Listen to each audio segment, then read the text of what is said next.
Hello, so welcome to this lesson on graph transformations. Again, you met some of these at GCSE.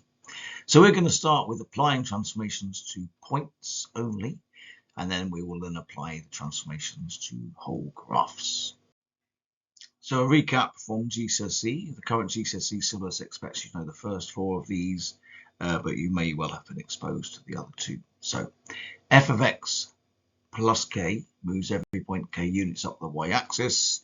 The change in the function from f of x is outside the brackets, which affects y in the correct way. However, f of x plus k moves every point k units left along the x-axis. So any change inside the brackets, we are essentially doing the opposite of what it says. So if it said plus 2, we would move left 2. If it said minus 5, we would move right 5. For the next two, minus f of x is a reflection in the x-axis, so you basically turn it upside down in the traditional sense. And f of minus x is a reflection in the y-axis, so everything that's over on the left-hand side goes to the right and vice versa. The other two work in a similar way to the first two. So y equals k f of x, that is a change outside the brackets by multiplying it by k, so we get a stretch along the y-axis with each y ordinate multiplied by whatever k is. And if k is 5, then the y ordinate is 5 times bigger, but if k is 0.1, then each y coordinate is going to be smaller by that factor. And then f of kx, well, the thing is that we have to do the opposite of what it says when it's in the brackets. And the opposite of timesing by k is dividing by k. So essentially, well, I could call it a stretch, but it's a compression because it's getting smaller along the x-axis. And each x ordinate is now divided by k, i.e. divided by whatever that is. So if k was 5, each of the x values would be 5 times smaller. So we're ready to try this out. We're going to have a few of these. So every time you see apply the transformation y equals whatever to the point, there'll be 3 points. And if you pause the video, you can work them out and then you can see the answer straight away. So in this case, y equals negative f of x. And the points are 6, 8, negative 9, 6, and 12, negative 3. Please pause the video and have a go and then press play when you're ready. So all minus f of x actually does is to leave the x value alone, but to replace the y value with the opposite sign. So 6, 8 has turned into 6, negative 8, negative 9, 6 has turned into negative 9, negative 6, and 12, negative 3 has just become 12, 3. From now on, I'm just going to read out the transformation. The 3 points are always going to be the same, and then I will reveal the answers. Please pause the video if you don't want plot spoilers. So in this case, we have y equals f of minus x. And here are the answers.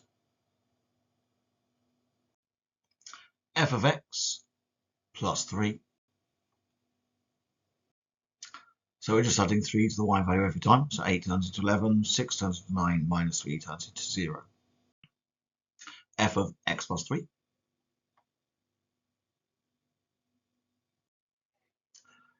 Answers. We are taking away 3 from each of the values of x. 3f of x, the 3 is outside the brackets, so we're just timesing each of the y values by 3.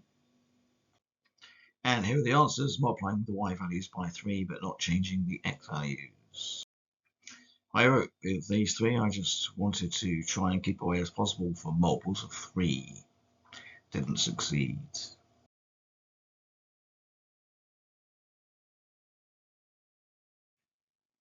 So here we have two transformations applied at the same time. We're timesing f of x by 3 and also adding 3.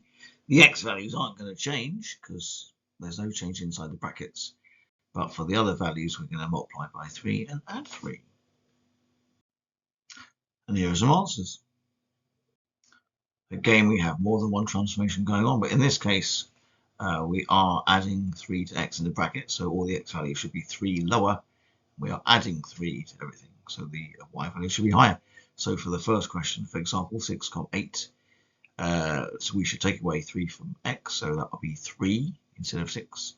And adding plus 3 to the point 8 is going to turn that into an 11. So I'm expecting to see a 3, 11. Answers.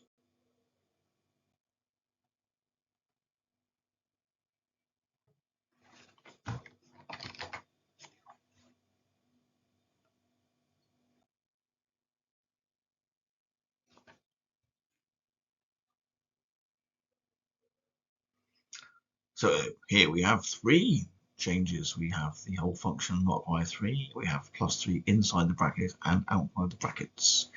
So how would 6, 8 work, for example? Well, for the 6, the only change is what's happening inside those brackets, and that's telling us to take away 3. So basically, the x value, if you like, of the answer is 3, because we're taking away 3.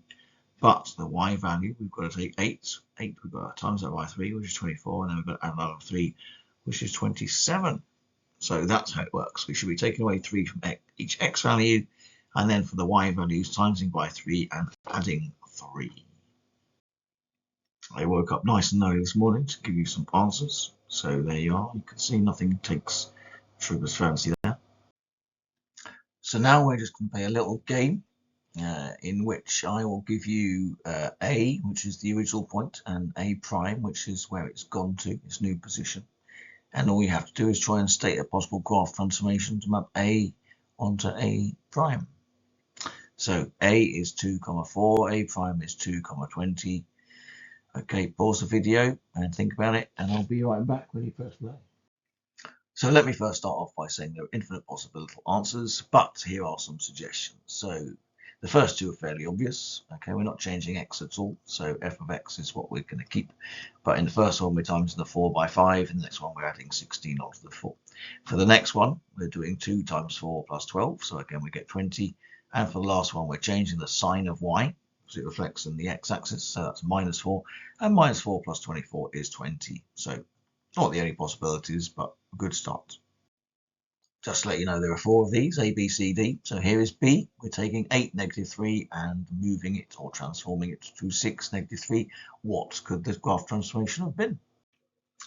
Well, I'll give you a couple of suggestions. I mean, there are things we could do to turn -3 into -3. Apart from leaving it alone, we could times it by 2 and add on 3, for example. Anyway, the only suggestions I've made are that we could do y equals f of x plus 2.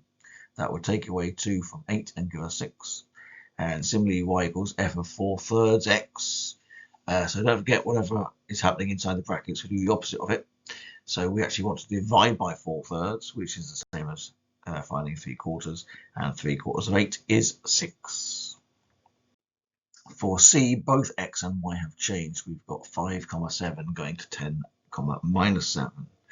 I think probably the simplest thing to think of is imagining that the 5 has doubled and the 7 has maybe, well, stay the same, or change the sign, but otherwise the same value. But I suppose we could, times 7 by -2 and then add on whatever we need to get up to -7. But yeah, I can think of quite a few possible situations that this works for. So here are some suggestions, and you'll notice there are things going on inside the brackets because we need to turn 5 into 10 as well as outside the brackets. Now, once you come up with a couple of suggestions, you can actually open the floodgates. So in this one, for the first one, I've got -f, so that's just changed in the sign of the y value, as we know has happened from 7 to -7. And then x of a half x, so that means doubling the x value from 5 to 10. Underneath that, we have y equals f of x minus 5 minus 14. So that will move a graph 5 to the right and 14 up. And it does, because 5 plus 5 is 10, and 7 plus 14 is, 7 take away 14 is -7. And then we can sort of swap these around. So we've got -f, that turns to 7 to -7, but why not include the x minus 5 there and add on 5? Or why not start off by doing f of half x, which turns 5 into 10, but then taking away 14 rather than, just changing the sign. So all sorts of possibilities. So D is -9,3 and D prime is 9,8. So here are some suggestions. We're turning -9 into 9 and 3 into 8, so we could do f of minus x, that turns -9 into 9, and we could add 5 to turn 3 into 8. I've written 8/3 to the next one because we are timesing, so f3 times 8/3 would cancel out the 3's and leave us with 8. And we've also got f of x minus 18, which means adding 18 to the x value, so -9 turns into 9. And then for the last suggestion, we've got y equals 2 f of minus x plus 2. So we order that f of minus x, there's a change in the x-axis, turns -9 into 9. But this time, rather than leaving it alone, we're going to well, we're going to leave it as 9, but then we're also going to double the 3 and add on 2. And of course, that turns 3 into 8.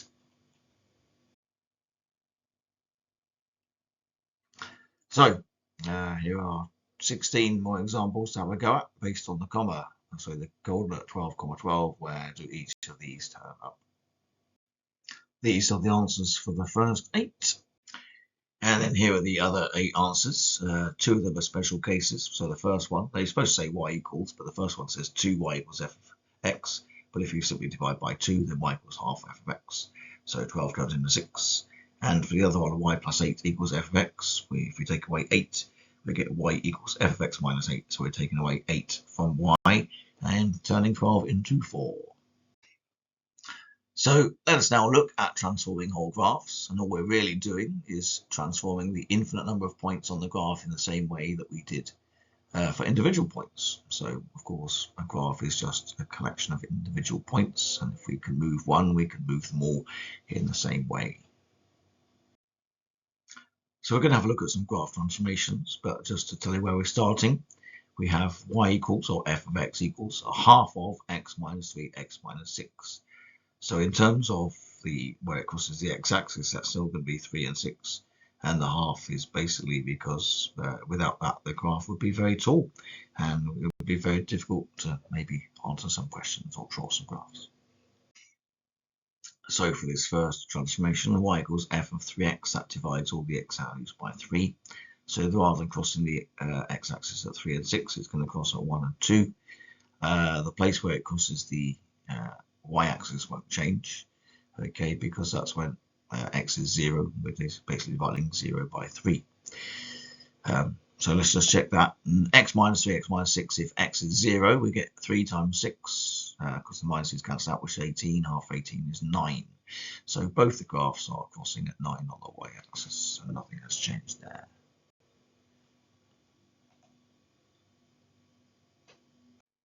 So now we have y equals f of x minus 2, and that will just move everything to the right. Okay, so rather than be 3 and 6, it's going to be 5 and 8. Where it crosses the y-axis will change because the whole graph has been shifted along. So here we have 2 f of x, so it's a stretch in the y direction. The 9 on the y-axis goes up to 18. There's no change on the x-axis because we're timesing 2 by 0, but the blue graph will be further away from the x-axis than the red graph for all values of x. F of x plus 5 is a translation up 5 units, but the only place it's now going to cross the axes is at 14 on the y-axis rather than 9. It's just a translation upwards. F of minus x is a reflection in the y-axis, so where it crossed before at 3 and 6, it now crosses at -3 and -6. Whereas minus f of x is a reflection in the x-axis, so 3 and 6 stay where they are, but the 18 that we had before on the y-axis now goes down to -18, and everything is basically turned upside down around the x-axis. So following all that, there should be available a sheet called Transforming a Cubic Graph, which you can have a go at all 6 examples now.